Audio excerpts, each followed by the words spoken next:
Very exciting అండి. అంటే మొత్తం షూటింగ్ అంతా అయిపోయి ప్రివ్యూస్ కూడా ఇస్తాం. చూసిన వాళ్ళందరూ చాలా ఎంజాయ్ చేశారు. So we are eagerly waiting for people to watch it and give the feedback. ఖచ్చితంగా ఎంజాయ్ చేస్తారు నమ్మకం అయితే. అంటే టీజర్ లోనే మాకు అర్థమైంది కంప్లీట్ ఎంటర్టైన్మెంట్ ఇవ్వడానికి మీరందరూ డిసైడ్ అయినట్టుగా అనిపిస్తుంది. కాకపోతే పాపం మిమ్మల్ని అయ్యో అనిపించింది మాకు ప్రతి సీన్ లో కూడా. ఎలా అనిపించింది మీకు స్టోరీ చెప్పినప్పుడు డైరెక్ట్? అదే కొత్తగా ఉంటుందండి. అంటే నేనేదో కామెడీ చేయడం, నేను కామెడీ చేస్తే నవ్వు రావడం కాకుండా నేను ఎంత నలిగిపోతుంటే అంత నవ్వు వస్తుంటుంది.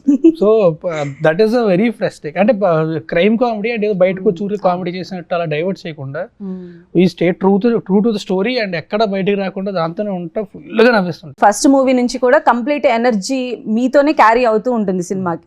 సో ఇందులో ఏంటంటే పాపం అందరూ మిమ్మల్ని కార్నర్ చేస్తూ ఉంటారు కదా. సో ఆ లో ఎనర్జీ అది ఎంతవరకు వర్కౌట్ అవుతుందని మీరు అనుకున్నారు స్క్రిప్ట్ విన్నప్పుడు? Because the fun is working out very well. ఇప్పుడు ఎక్కడ నేను హైపర్ అయిపోతే మళ్ళీ అది రాదు కదా. అసలు ఒక్క సీన్ లో కూడా హైపర్ అయ్యే ఛాన్స్ రాలేదా మీకు లాస్ట్ లో? అంటే కనీసం ఏమంటారు, పిల్లిని బోన్ లో పెట్టి బంధించినప్పుడు అది పుల్ అవుతుంది అంటారు కదా, అట్లా ఏమన్నా ఉందా అండి? అవ్వలేదు కానీ చాలా స్మార్ట్ పిల్ల అయింది. స్మార్ట్ పిల్ల అయిందా? అయ్యా,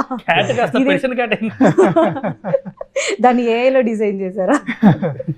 సో చెప్పండి.